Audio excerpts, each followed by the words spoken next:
오늘 마라나타라는 제목으로 말씀 나누겠습니다. 오늘은 예수님께서 이 땅에 오심을 기념하는 성탄 축하 예배를 드리고 있습니다.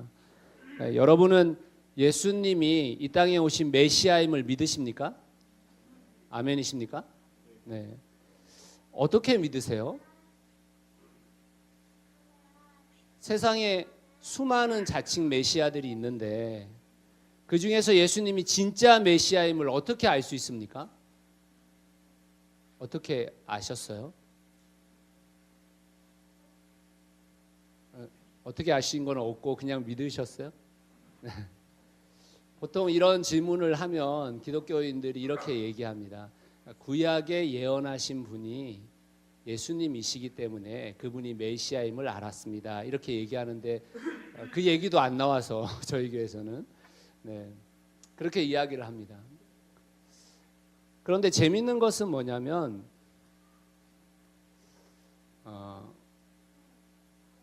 구약을 우리만 믿는 게 아니잖아요.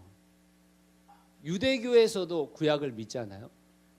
그런데 구약을 우리보다 훨씬 더 오랫동안 믿어왔던 유대교는 왜 예수님이 메시아가 아니라고 할까요?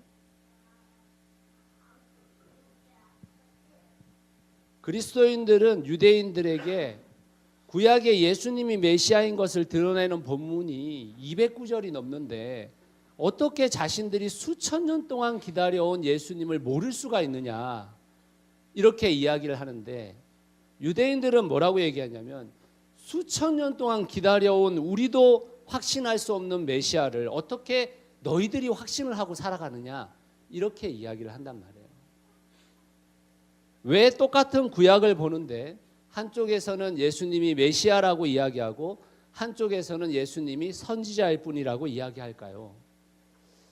그것은 기독교가 구약에 예언된 말씀 중에 메시아가 누구냐에 집중하고 있기 때문인 것입니다. 유대교는 메시아가 누구냐에 집중되어져 있지 않고 메시아가 올 때 어떤 일이 벌어지는 거에 집중되어져 있습니다. 사실 메시아 예언이 구약에 어떤 분은 뭐 365구절이다 뭐 이렇게도 얘기하는데 대부분의 신학자들이 한 200구절 정도라고 얘기하는데 그 중에서 189절은 다 메시아가 오면 어떤 일이 벌어질 건가에 대한 이야기를 하고 있고 나머지 20구절 정도가 메시아는 이런 분일 거다라고 말하고 있어요. 그러니까 유대교는 그 일이 벌어져야 메시아이라는 거예요. 그런데 기독교는 그분이 누구냐? 그분이 구약에 예언한 그 예언과 비슷한가에 맞춰서 메시아라고 알고 있는 것입니다. 한번 여러분들이 알고 있는 메시아 예언에 대해서 생각해 보면 여러분이 보통 알고 있는 메시아 예언이 고난받는 종이잖아요. 그죠? 그것도 인물에 관련된 거죠. 또 다윗의 자손으로 오신다. 이것도 인물에 관련된 거죠. 그 다음에 처녀에게서 잉태될 거다. 이것도 인물에 관한 거죠. 또 6월절에 어린 양일 것이다. 이것도 인물에 관련된 거죠. 그러니까 인물에 관련된 예언을 대부분 기독교인들은 받아들이고 있기 때문에 메시아가 예수님이야. 야 바보야. 어떻게 너희가 그걸 모를 수가 있니? 이렇게 얘기하는 거예요. 그런데 유대인들의 대부분은 다 나머지 189절에서 이야기하고 있는 메시아가 오면 이런 일이 벌어진다고 했는데 예수님이 왔는데 이런 일이 안 벌어졌는데 너희는 어떻게 메시아라고 믿어? 이렇게 말하고 있는 겁니다. 그렇기 때문에 구약에서는 메시아가 이 땅에 오면 어떤 일이 벌어질 건가에 대한 부분들을 이야기하고 있는 것을 유대인들은 믿으니까 기독교인들과는 완전히 상반된 이야기를 할 수 있는 것입니다. 그러면 오늘 구약에서 메시아가 올 때 어떤 일이 벌어진다고 말하고 있는가 이게 굉장히 중요한 부분인데요. 5가지로 좀 추려서 이야기를 나눌 겁니다. 제가 한 구절씩만 읽지만 실제로 그 구절은 성경의 10구절 이상 계속해서 이야기되어지고 있는 본문이라고 보시면 됩니다. 첫 번째는 무너진 성전이 재건된다라고 말해요. 무너진 성전이 재건된다. 유대인들의 역사를 생각해 보세요. 그들의 신앙의 중심에는 성전이 있었습니다. 물론 40년간 광야를 헤매던 당시에는 성막이 중심이었지만 이스라엘이라는 국가가 정착된 이후에는 성전이 중심이 되었었죠. 근데 유대인들은 6월절이면 성전에 모여서 성전이 있는 예루살렘으로 와서 제사장을 통해서 제물을 바쳤습니다. 이스라엘의 3대 절기 기간 동안 다 그렇게 했었죠. 왜 그렇게 했냐면 성전이 하나님의 집이라고 생각했던 거예요.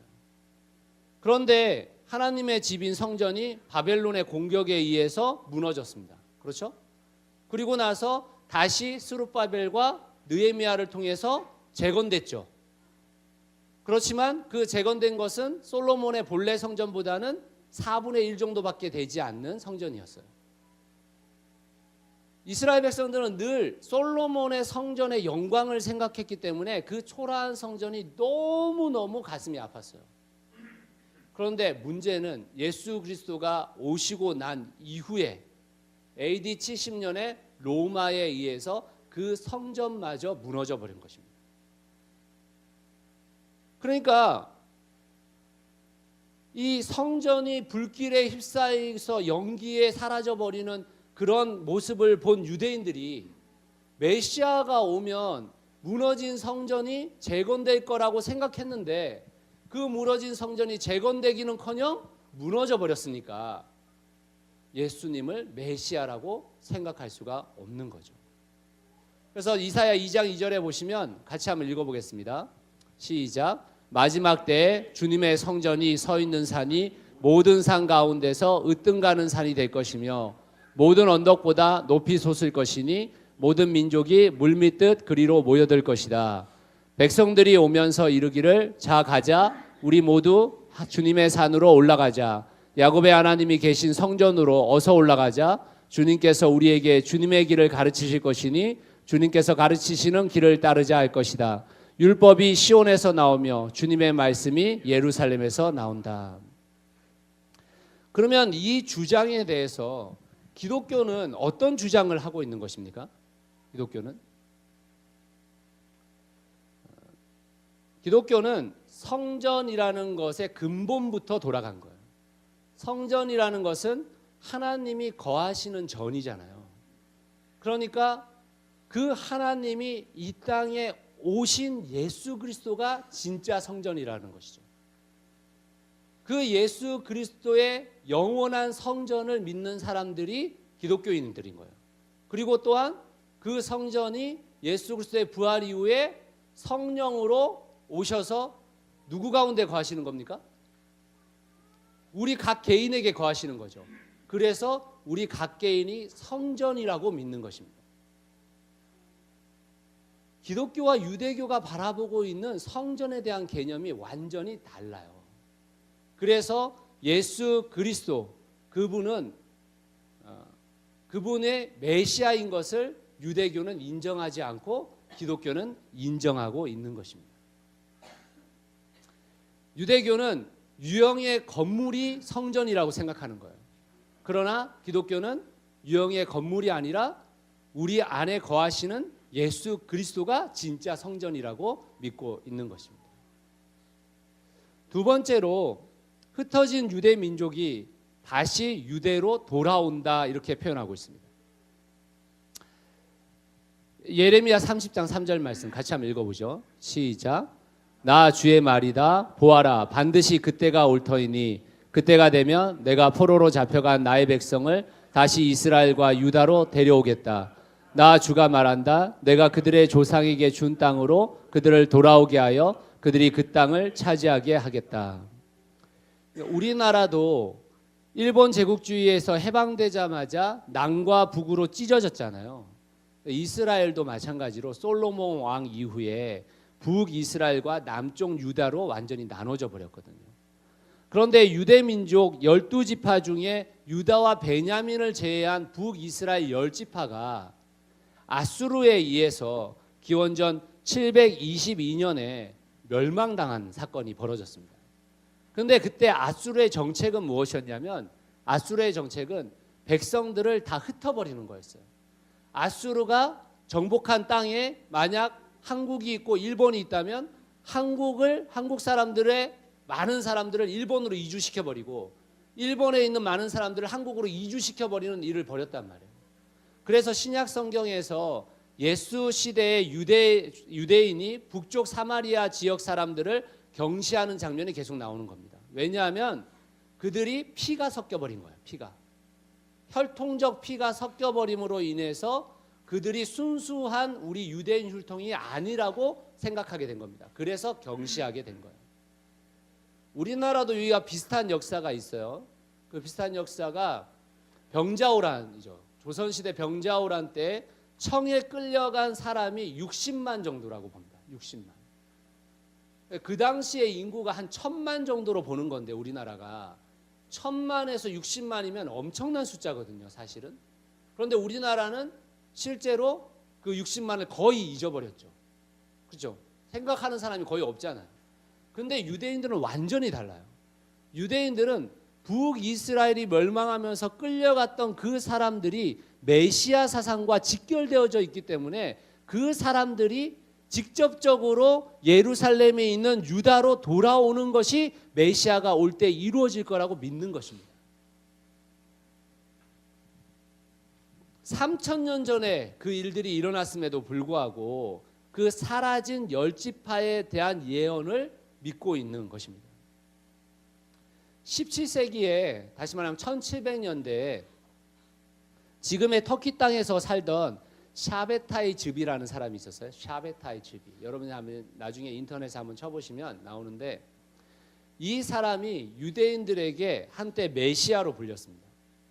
그러니까 사람들이 그를 메시아로 생각했던 아주 중요한 성경적인 이유가 뭐였냐면 이 샤베타이 즈비라는 사람의 이름이 알려지면서 세계 각지에 흩어져 있는 유대인이 조상 때부터 내려왔던 그 디아스포라를 해서 쌓아놓았던 무려 한 1500년 이상 쌓아놓았던 그 모든 현지의 것들을 버리고 유대로 돌아와요.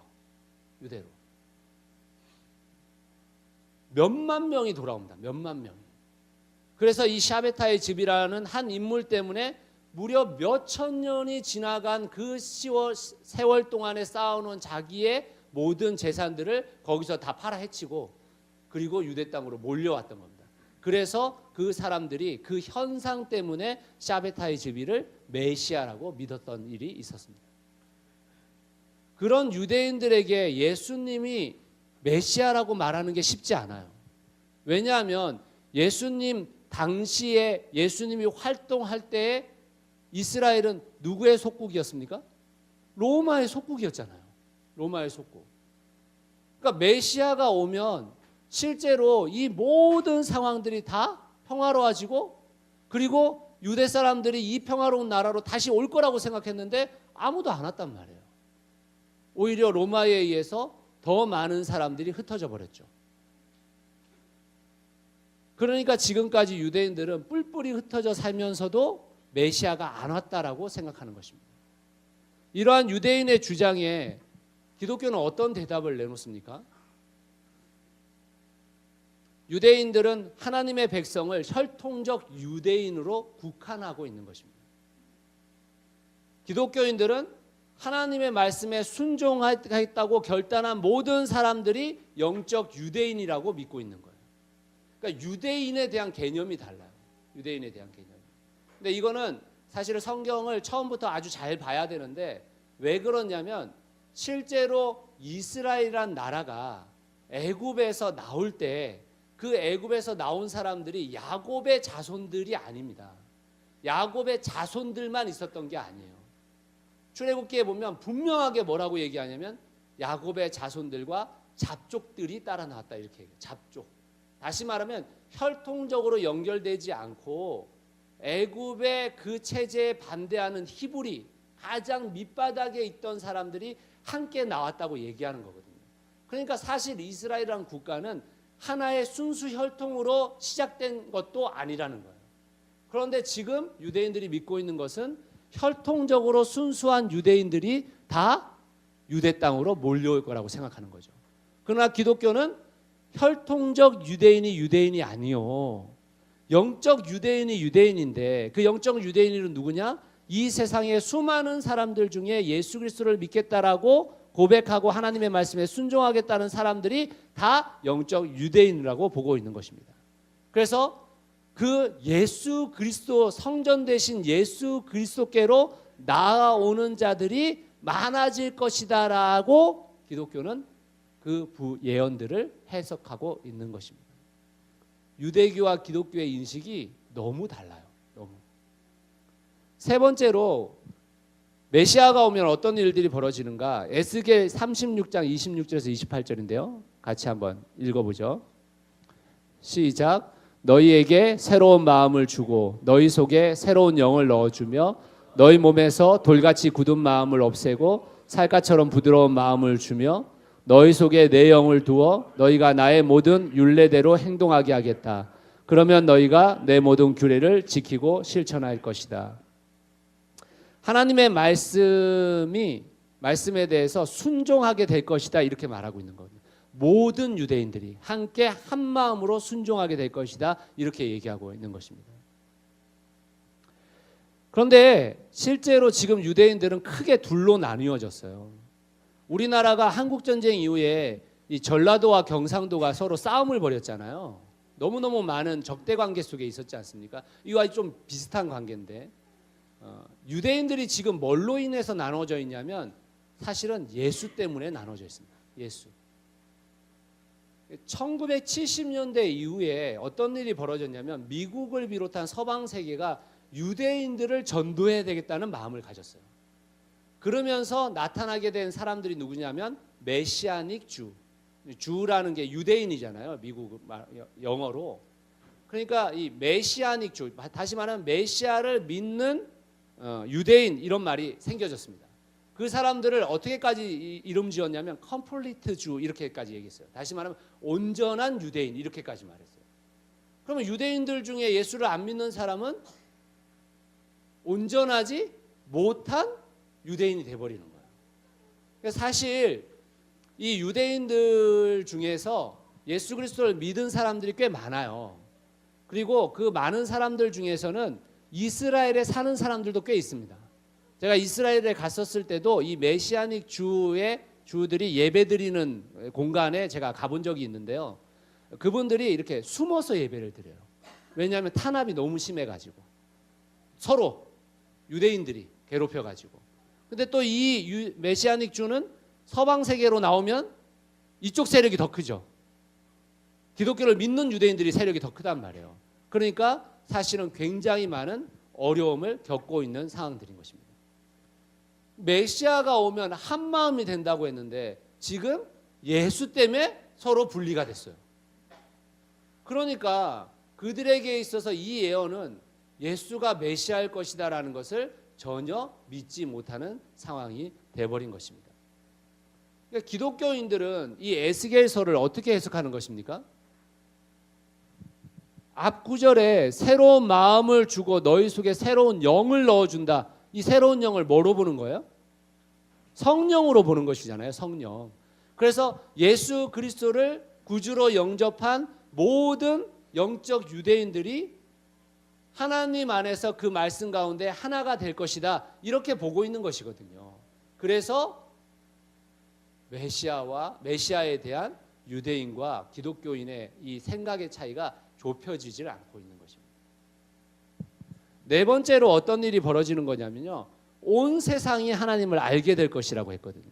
예레미야 31장 34절 보면 같이 한번 읽겠습니다. 시작. 그때에는 이웃이나 동포끼리 서로 너는 주님을 알아라 하지 않을 것이니 이것은 작은 사람들로부터 큰 사람에 이르기까지 그들이 모두 나를 알 것이기 때문이다. 내가 그들의 허물을 용서하고 그들의 죄를 다시는 기억하지 않겠다. 나 주의 말이다.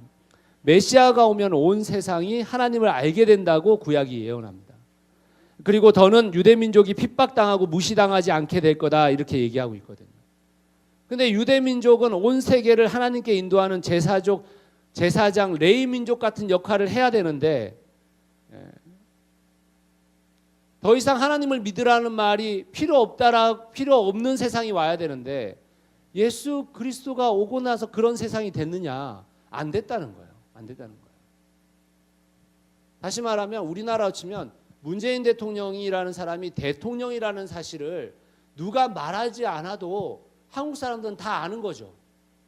하나님도 똑같다는 거예요. 누가 말하지 않아도 하나님이 이 땅에 완전한 신이시라는 것을 다 알게 될 거라는 건데 아무도 모르고 있지 않느냐. 이 세상의 70%의 사람들이 하나님을 모르고 있는 것이 아니냐. 이렇게 말하고 있는 것입니다. 시편 86편 9절에 보면 이런 말이 나와요. 주님께서 지으신 문나라가 모두 와서 주님께 경배하며 주님의 이름에 영광을 돌릴 것이다. 이 일들이 메시아가 오면 일어난다는 거거든요. 근데 지금 이 세상은 그렇지가 않은 것입니다. 그러니까 유대인들은 예수 그리스도를 메시아로 인정할 수 없게 되는 거예요. 유대 민족은 물이 바다를 덮은 같이 온 세상을 하나님의 아는 지식으로 가득 찬 세상이 메시아가 오는 그때 이루어질 거라고 보고 있는 것이거든요. 그러면 이러한 유대인의 주장에 기독교는 뭐라고 얘기하는 것입니까? 기독교는 모든 사람들이 예수가 메시아임을 알게 될 때가 언제라고 생각하는 거예요? 재림 때라고 생각하는 거예요. 재림 때. 그리고 기독교는 그 이전까지 이 땅에 예수 그리스도를 알려야 할 책임이 그리스도인들에게 있다라고 보고 있는 것입니다. 예수님께서 이 땅에 메시아임을 드러내 주신 것은 하나님의 참으심이다. 이렇게 보고 있는 거예요. 하나님께서 메시아를 통해서 이 땅을 완전히 다 소멸해버리고 다시 세상을 세우실 수 있음에도 불구하고 하나님께서 참으심으로 말미암아 메시아를 보내셨고 다시 보내시겠다라고 생각하고 있는 것입니다. 그게 기독교의 주장인 것입니다. 마지막으로 다섯 번째, 메시아가 오면 어떤 세상이 이루어지는가? 이사야 32장 16절에서 18절인데요. 같이 한번 읽어보겠습니다. 시작. 그때에는 광야에 공평이 자리 잡고 기름진 땅에 의가 머물 것이다. 의의 열매는 평화요 의의 결실은 영원한 평안과 안전이다. 나의 백성은 평화로운 집에서 살며 안전한 거처 평온히 쉴 수 있는 곳에서 살 것이다. 이게 제가 자주 얘기했었던 하나님 나라가 이 땅 가운데 도래할 것이다 라고 보고 있는 것이거든요. 다시 말하면 유대인들은 메시아가 오면 이 땅에 하나님의 나라가 그대로 이루어질 거라고 생각을 가지는 것입니다. 근데 기독교는 어떻게 생각하고 있는 거예요? 예수 그리스도가 오심으로 인해서 하나님의 나라가 시작됐다고 보는 거예요. 시작됐다고. 그래서 그 시작됨을 이루는 그 일들을 그리스도인들이 감당하도록 하셨다. 그리고 그것의 완성은 하나님께서 다시 예수 그리스도의 재림 때 이루실 것이다라고 보고 있는 것입니다. 그러니까 이 유대인들의 생각과 기독교인의 생각 가운데서 두 가지 아주 중요한 포인트가 있어요. 그게 뭐냐면 유대인들의 메시아 사상은 유대인에 국한되어진 메시아 사상이에요. 아직도 유대인들은 자신들이 선민 사상을 갖고 있고 하나님의 백성으로서 자신을 선택했다고 믿는 겁니다. 그러나 기독교는 그것을 믿지 않는 건 아니에요. 그렇지만 선민이 만민을 위한 선민이라는 것을 믿고 있는 것인데 아직도 유대인들은 그 선민 사상에 사로잡혀서 더 이상 만민을 위한 선민으로서의 그 역할들을 아직도 감당하고 있지 않은 부분들이 있는 겁니다. 두 번째로 유대인들의 이야기와 기독교인의 이야기가 다를 수밖에 없는 것은 뭐냐면 유대인들은 어떤 메시아 사상을 갖고 있는 거냐면 급진적 메시아 사상을 갖고 있는 것입니다. 유대인들은 하나님이 전능하신 분이시기 때문에 메시아가 오면 모든 것이 바로 회복될 것이라고 생각하는 것이죠. 전능하신 하나님이 우리의 현실을 아시고 현실의 모든 문제를 바로 바꿀 수 있다고 생각하는 거예요.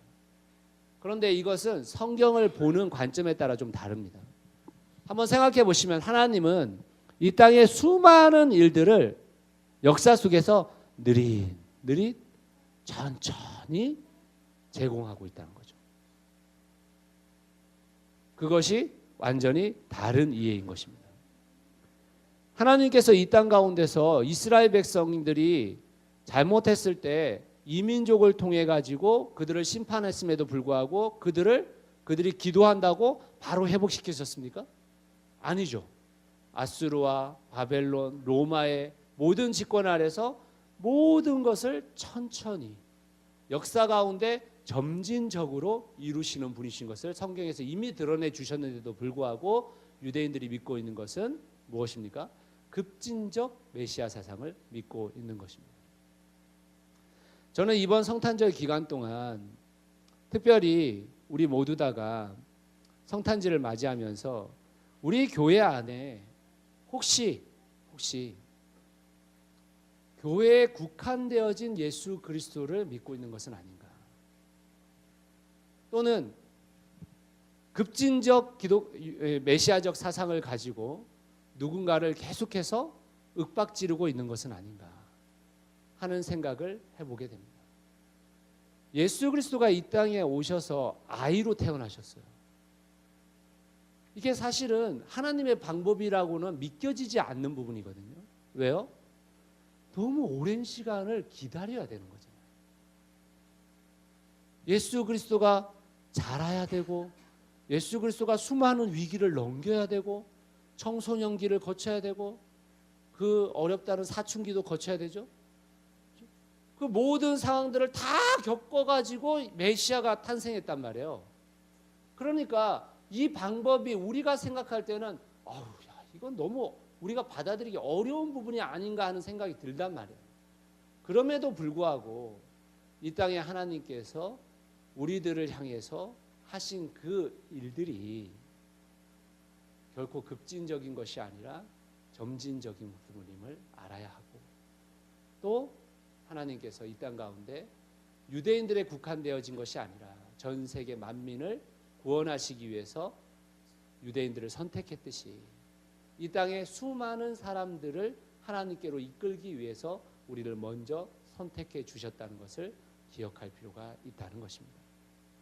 저는 새누리 상교회 성도들이 이번 성탄절에 혹시 우리가 또 다른 유대인으로 이 땅을 살아가는 것은 아닌지, 정말 그리스도인으로서 우리가 믿고 있는 그 믿음을 우리의 삶 가운데서 펼치며 살아가고 있는 것인지 다시 한번 생각해 보는 기간이 됐으면 좋겠다라고 생각합니다.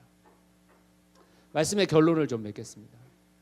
그럼 마라나타가 무슨 뜻인지 아시죠? 마라나타, 요한계시록 22장 20절에 나오는 말씀인데요. 같이 한번 읽어볼까요? 시작. 이 모든 계시를 증언하시는 분이 이렇게 말씀하셨습니다. 그렇다 내가 곧 가겠다. 아멘 오십시오 주 예수님. 저기 아멘 오십시오 주 예수님, 이게 마라나타거든요. 주 예수여 오시옵소서, 우리말로 하면 그렇게 얘기하죠. 현대를 살아가는 그리스도인들이 제일 무서워하는 것이 무엇이냐? 예수님의 재림인 것 같아요.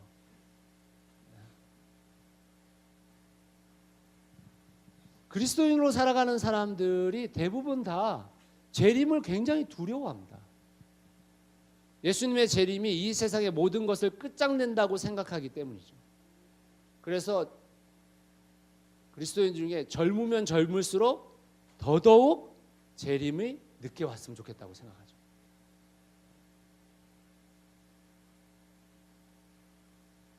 예전에 수많은 그리스도인들은요, 재림이 내 때 오기를 기다렸거든요. 근데 이제 그리스도인들이 재림을 내 때 제발 안 왔으면 좋겠다고 생각해요. 나 죽고 나서 했으면 좋겠다, 이렇게 생각하는 거죠. 제가 몇 번이나 말씀드렸듯이 재림이란 단어는 예수님께서 이 땅에 다시 오시는 거지 우리가 예수님과 함께 혹성을 탈출해서 다른 나라로 가는 게 아니라고 말씀드렸습니다. 예수님께서 이 땅에 내려오실 때 우리가 가만히 있을 수 없기 때문에 하늘로 올라서 예수님을 만나는 거예요. 그걸 휴거라고 우리가 보통 얘기하죠. 근데 여기서 만나가지고 어디로 간다고 얘기했어요? 저기 지구 떠나는 게 아니고 이리로 내려오신다고 말씀드렸잖아요. 내려오신다. 그거 재림이잖아요. 예수님이 다시 오시는 거.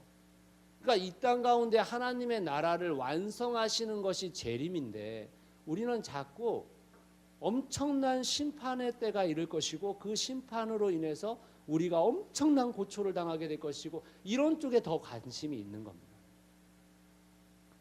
그래서 많은 분들이 재림이라는 것을 이렇게 기다리지 않았으면 좋겠어요. 아우, 이 땅이 너무 고통스럽다. 아우, 이 땅이 진짜 힘들어 죽겠다. 죄 많은 이 세상은 내 집 아니다. 이런 개념으로 재림을 기다리는 게 아니라 오늘 우리가 읽었던 이사야 11장의 말씀처럼 저는 주님의 나라를 떠올릴 때마다 이 구절이 저에게 가장 가슴에 와닿는 말이거든요. 같이 한번 읽어봅시다. 시작.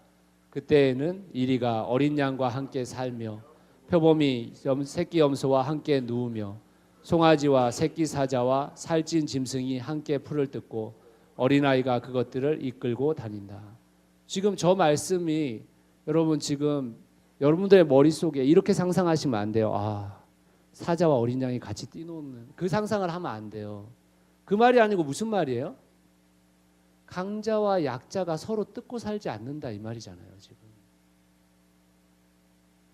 그 다음 구절도 똑같은 거예요. 암소와 곰이 서로 벗이 된다.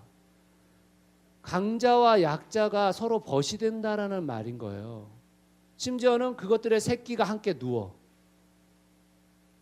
모두 다 우리의 자녀들을 함께 키워낸다라는 뜻이잖아요. 내 자식 잘 되라고 남자식을 밟고 일어서는 요새 뭐 스카이캐슬인가가 요즘 대박이라는데 그거 보니까 저도 어젯밤에 그거 잠깐 봤거든요. 장난 아니더라고요. 선의의 경쟁이란 말이 이기라는 말이잖아. 이렇게 막 소리치시더라고. 그 아버지가. 심지어는 뭐라고 얘기하고 있는데요. 사자가 소처럼 풀을 먹는다. 이 무슨 말이에요? 먹거리가 똑같다는 얘기잖아요. 지금 먹거리가 우리가 머릿속에 떠오르는 것이 저 넓은 들판에 사자와 어린 양이 같이 놀고, 예? 그걸 떠올리라고 저 구절이 있는 게 아니고요. 저 구절은 이 땅을 살아가는 사람들이 강자와 약자가 없이 서로 더불어 살아간다 이 말인 거예요. 이 말. 저는 재림을 기다리는 여러분이 이 땅이 고통스러워서 재림이 빨리 오기를 기다리지 마시고 저 세상을 꿈꾸면서 기다리셨으면 좋겠다. 정말 하나님께서 고난과 아픔과 눈물이 너무 싫으셔서 하나님의 나라를 이 땅 가운데 주시려고 우리에게 말씀하신 그 재림의 때를 우리가 함께 기다렸으면 좋겠다 이런 생각이 듭니다. 예수 그리스도가 이 땅에 오신 것을 기념하는 성탄절에 예수 그리스도의 재림을 기다리는 이 아이러니가 아닌 고통스러운 세상 속에서 아직도 우리를 기다리시며 우리를 참아주시는 하나님께서 우리를 위해 보내주신 예수 그리스도를 다시 속히 보내주실 것을 기대하는 성도들이 되실 수 있기를 바랍니다. 오늘 이 성탄의 기쁨을 마음껏 누리고 또다시 오실 그날을 꿈꾸며 이 땅에서의 사명을 잘 감당하고 그 안에서 성도로서 주님의 그 아름다우심을 닮아가는 여러분 되시기를 예수 그리스도의 이름으로 축원합니다. 우리 같이 기도하겠습니다.